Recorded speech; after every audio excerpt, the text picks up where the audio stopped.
जासूस नहीं है। हम संत रामपाल जी की शिष्य हैं और लगभग लगभग बाड़मेर जिला है हमारा। और बाड़मेर जिले के अंदर शायद हम गुरुद्रोही घोषित कर चुके हैं, क्योंकि मैं पवन दास जी के सारे वीडियो देखता हूँ और शेयर करता हूँ। आपने हमें न जाना न पहचाना, उसका कोई बात नहीं, लेकिन इतना गलत आरोप मत लगाइए। दूसरी बात, रही बात, पवन दास जी ने बोला है कि किसानों के आंदोलन को सत सेवकों की तरफ से मैं समर्थन करता हूं, तो क्या पवन दास जी ने सत सेवकों से पूछा था क्या?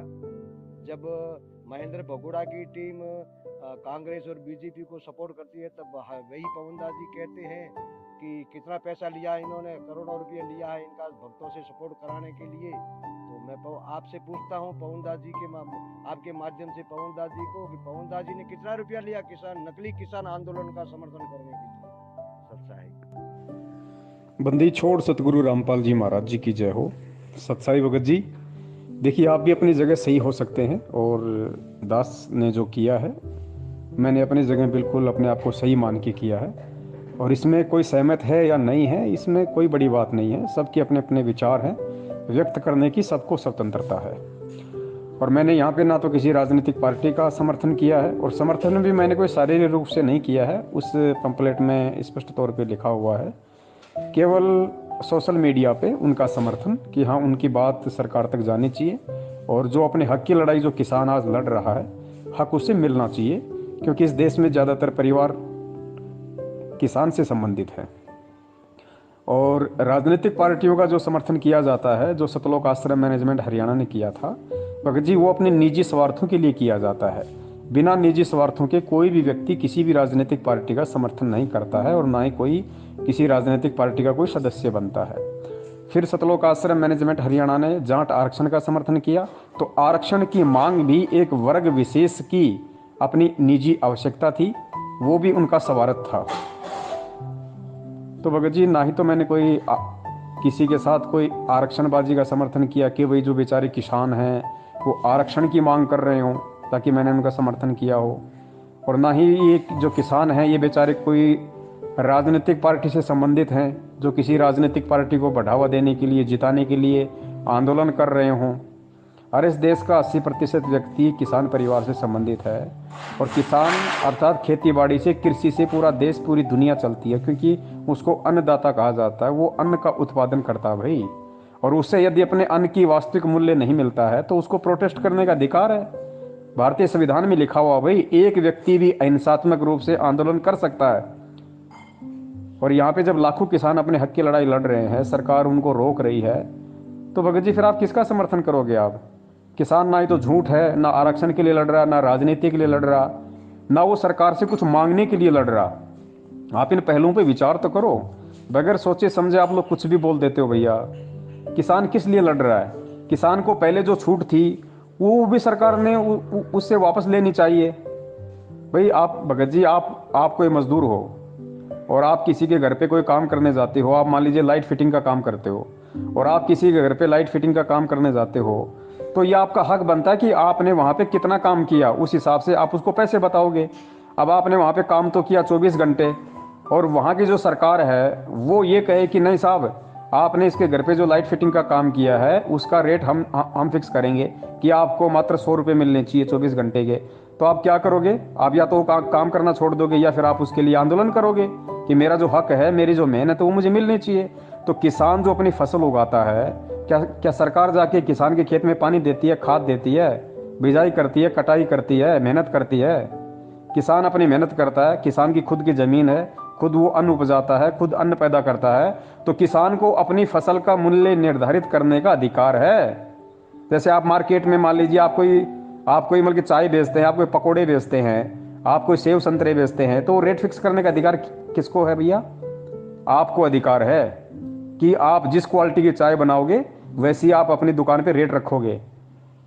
और सरकार आपसे कहे नहीं, आपकी चाय का रेट तो हम फिक्स करेंगे कि आपकी चाय 25 पैसे में बिकनी चाहिए, आप चाय का काम कर लोगे, आपका पेट भर जाएगा 25 पैसे की चाय में। तो जो हक की लड़ाई है, जो सच की लड़ाई है, वो भगत जी चाहे जगत लड़े चाहे भगत लड़े, और भगत ने उसमें सहयोग देने का उसको पूरा अधिकार है।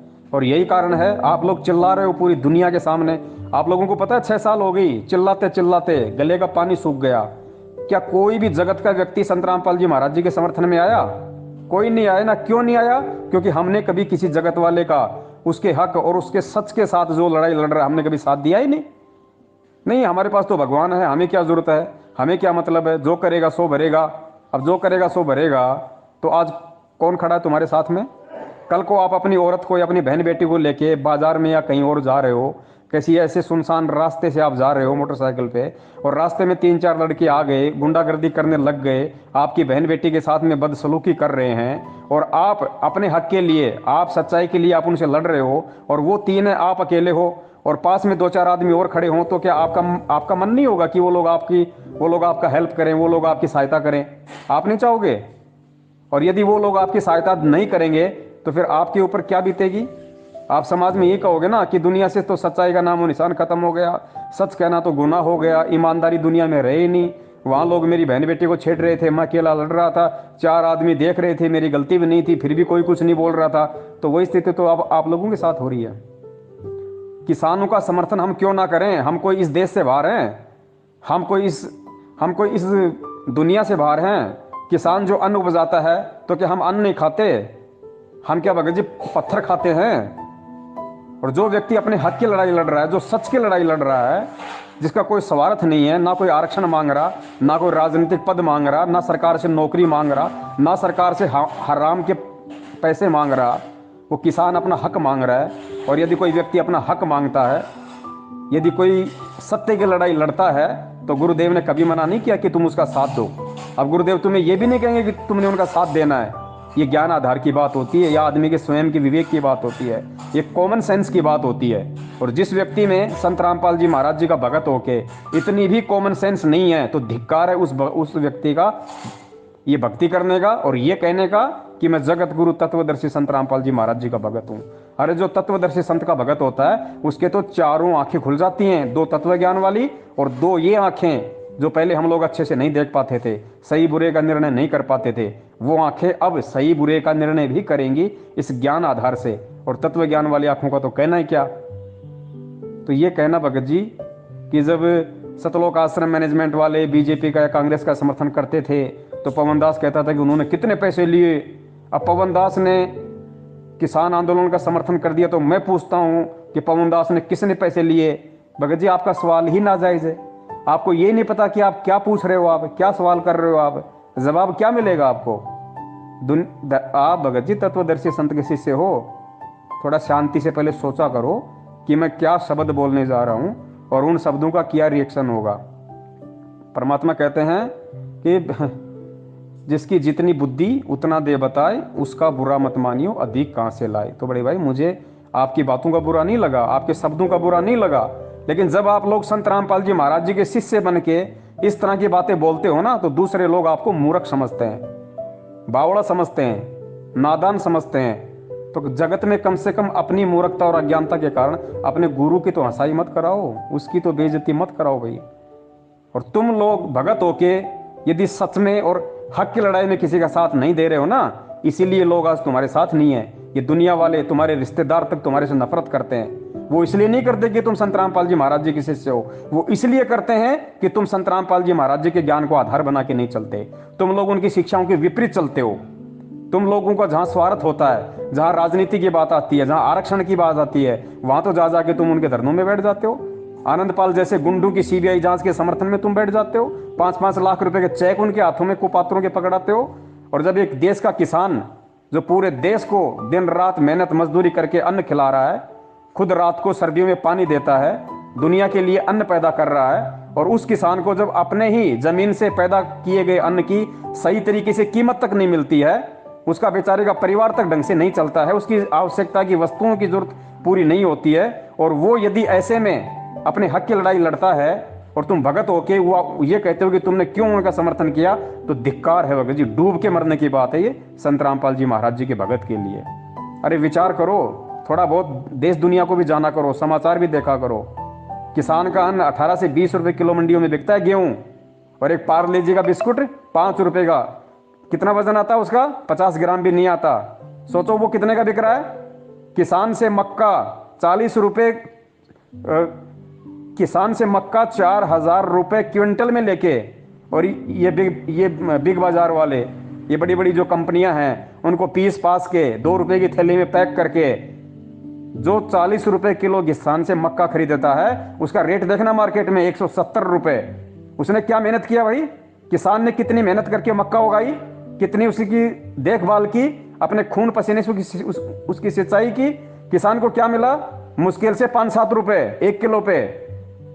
और उसने क्या किया? उसने 5-7 रुपए की मेहनत की और उससे कम से कम 4 गुना ज्यादा रेट पे मार्केट में उसी किसान को बेच रहा है। और फिर कहते हो कि पवन दास ने किसानों का समर्थन क्यों किया? अरे सच का समर्थन नहीं करोगे तो क्या बिन लादेन का समर्थन करोगे? डूब के मरने की बात है। वो व्यक्ति संत रामपाल जी महाराज जी का भगत होके, और यदि ऐसी बात करता है कि पवन दास ने किसानों का समर्थन क्यों किया, वो व्यक्ति कलंक है भक्ति के नाम पे। भगत के नाम पे वो व्यक्ति कलंक है, जो सच के लिए आवाज नहीं उठा सकता, जो दूसरा व्यक्ति अपने हक के लिए आवाज उठा रहा है, जो उसकी आवाज नहीं बन सकता, जो उसका समर्थन नहीं कर सकता, उसका साथ नहीं दे सकता, डूब के मरने की बात है। आज तुम लोगों का साथ मत दो, कल को तुम्हारा साथ कौन देगा? अरे भगवान ने हमें सामाजिक ज्ञान भी दिया है, क्योंकि हम समाज में रहते हैं। सब कुछ भगवान के पीछे नहीं चलता। तुम इतने बड़े भगत नहीं बने अभी कि तुम सब कुछ तुम भगवान के पीछे छोड़ दोगे। तुम प्रहलाद नहीं बने। जिस दिन तुम मीराबाई बन जाओ, जिस दिन तुम प्रहलाद बन जाओ, उस दिन आंख बंद कर लेना। लेकिन जब तक नहीं बनते हो और जब तक आप इस समाज में रहते हो, आपको समाज के तौर तरीके से रहना पड़ेगा। मैंने किसी गलत व्यक्ति का समर्थन नहीं किया, मैंने किसी दारू के ठेके वाले का समर्थन नहीं किया, किसी राजनेता का समर्थन नहीं किया, आरक्षण के लिए लड़ाई लड़ने वाले लोगों का समर्थन नहीं किया, मैंने उन बेरोजगारों का समर्थन नहीं किया जो रोजगार के लिए लड़ते हैं। अगर रोजगार नहीं मिलता है तो अपनी मेहनत करो, मजदूरी करो, अपना कोई व्यापार करो, मार्केट में ठेला लगाओ। क्यों लड़ रहे हो तुम सरकार से रोजगार के लिए? मैंने उन लोगों के समर्थन नहीं किया, मैंने इस देश के अन्नदाता का समर्थन किया है, जो सच्चा है, मासूम है, भोला है। उसको लूटा जा रहा है, उसको दबाया जा रहा है।